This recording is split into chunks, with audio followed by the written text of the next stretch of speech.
Okay, here we are with part 3 of legacy planning. Ken Krager again from Black Swan Financial Advisors. This is the third video that I'm doing around this legacy planning topic. I think it's super important, and this might be the most important video.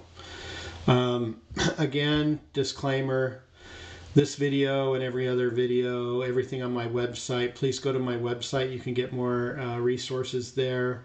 Possibilities achieved. You can also get some other very valuable resources for families with special needs. And then Addie has her own little store that we're standing up. She sells freeze-dried goodies by It's Me Addie. So if you have never had any freeze-dried candy, you should give it a try. Again, for educational and informational purposes only. So part 3, talking about circumstances changing over time. And it's really important that when you get a trust that you revisit that and update it on a regular basis, not only for tax purposes and so forth, but because the circumstances change. And this is super important and likely has the biggest impact to the successful future of your disabled child. So there's a couple of things. Circumstances change. People have disagreements, and probably the biggest thing, one of the weirdest things, is that money changes people. Some people just become different people when there's a lot of money involved. So we've all seen and heard the stories of, the parents die and the siblings get into some conflict. And I've even seen personally, I've seen siblings steal and destroy assets and steal stuff from their other brothers and sisters and stuff. And, we always hope and think that, our kids aren't going to be that way.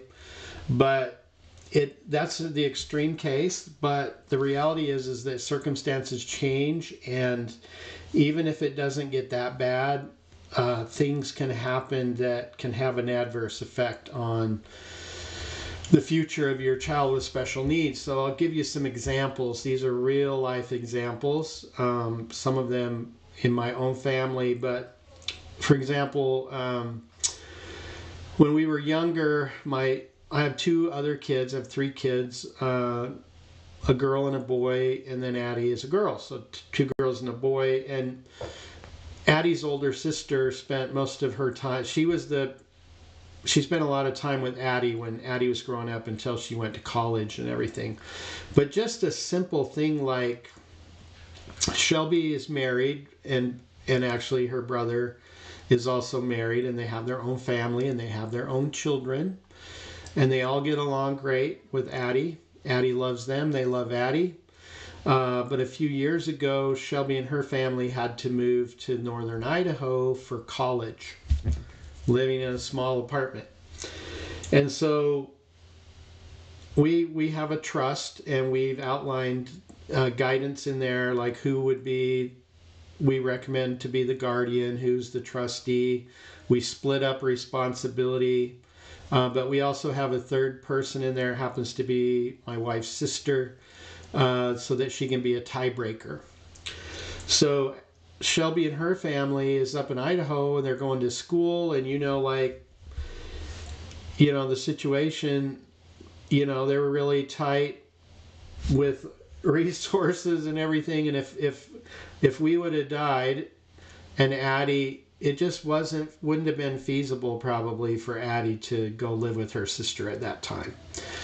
And then Callan, and he has his own family, but he happened to be living in Arizona where we live, and it just would have been easier for Addie to go there. So hopefully in the best situations, your child can live with different siblings and have a great experience, but the circumstances change, and you don't know about your children's spouses, their other children. Maybe they have children with disabilities and they have their own burdens. So I think the main thing is that if you do some pre-planning and set up a trust and you talk to your kids about it and you talk to everybody about it and you put some rules in place so that everybody just knows what's going to go on when you pass on.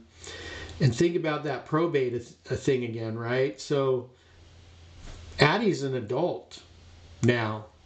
She has her own friends. We want to get her into her own, where she can live on her own in her own place, maybe have a roommate and all that kind of stuff. And so what we might not remember is that our disabled child also has their own life.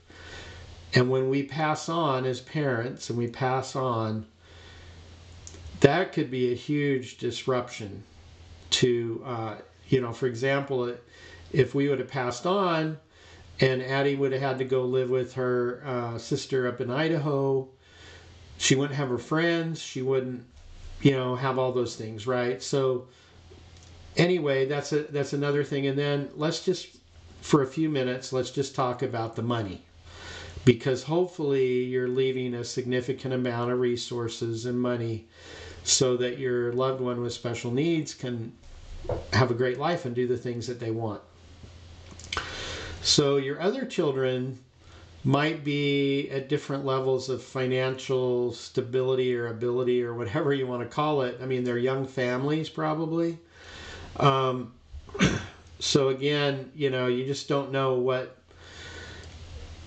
people do when they, when money is involved. But even just simple things like Addie likes to travel and she loves Disney cruises and, so just simple things like, well, what might happen when we pass on and Addie goes and lives with one of her siblings and she wants to be able to go on vacations and stuff, and she has, this trust, hopefully would be able to pay for some of that, but, the trust might not be rich enough to pay, the whole family's trips or whatever. So, I mean, it's just, there's lots of things that can change. And again, you just don't know what the brothers and sisters are, their spouses, their family situation might be, what their financial situation might be. Another example, this is another case, for example, is just housing. So there's a case that I know where a discussion among the siblings about housing. And so one of the, they were talking about it, well, if their sibling came and lived with them, their house isn't big enough. And so now we got into this discussion about, well, the house isn't big enough. The trust is going to have to give me $100,000 to do an addition on my house or whatever. Well, that's pretty expensive housing expenses for, one person living in one room. And, depending on how it was it would be handled, does the trust become a part owner in that home or whatever? How can we handle it? And so the discussion actually went on to be more like, well, Addie should contribute a monthly expense to her housing expenses, say $1,000 a month or whatever. And if needed, the sibling that was going to take care of her and she was living with, they could use that as additional income and qualify. And if they wanted to go do an addition on their house, then they could do that. And then there would be no question about, well, does the trust own part of the house now because the trust, paid $100,000 to remodel a $300,000 house. So, those are the things that you need to talk about, and those are things that you can spell out in your trust. Now, if the trust is really rich, you might say if it has a lot of assets, then I don't see a problem with the trust maybe spending money to add living quarters to several of the siblings' homes, guest house or whatever, place for the child to live. But you can't, you don't want to deplete the trust for that those resources have to last for 30, 40 years maybe.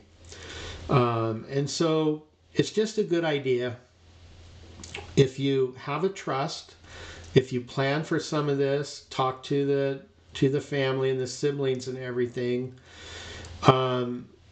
It's probably better, in my opinion anyway, that if you have at least 3 people identified in the trust as guardians, trustees, and that would make decisions, you should have an odd number so that you can break a tie.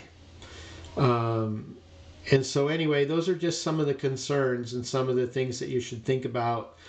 And it's great if you feel that, hey, Joe's brothers and sisters are going to just take care of him when we're gone. It might work out and it would be great, but at the very least it would add a lot of burden to the other siblings. They would have, if there's no guidance, the nice thing about a trust is you can clarify what you want for your child. And it's interesting, the siblings, they don't necessarily know in detail about their brother or sister and what they want and what they like to do and all that kind of stuff. So that's just a big thing. And then just think about it too. If you don't have a trust, then you're going to go through probate. So think about that. Back to my daughter's situation where they were living in Idaho, and say, for example, that we died and we didn't have a trust and our estate went into probate because we have more than $75,000 and we have a house. And so our estate would have been tied up for a year or more. And Addie needs to move somewhere, right? And they need money. And, they're not going to just be able to take care of her, based out of the resources that they have living as students, trying to go to school full time and everything, and move Addie and provide for Addie's living expenses and stuff like that. And all your assets are tied up in probate. That's going to be a huge problem. And you don't want that burden on your children, your other children. So anyway, some thoughts to think about and things to consider, and please contact me. I'm more than happy to discuss this whole topic and come up with the best solution and the best plan for you guys, for your family. Again, for educational and informational purposes only. Go to my website, go to my YouTube channel, please subscribe. I would love you to subscribe and look for many more educational videos and reports. And I'm going to put together a little guide to legacy planning for family with special needs. For most of the video series I do, I will also do some kind of guide or document. So thanks a lot. We'll see you later. Bye.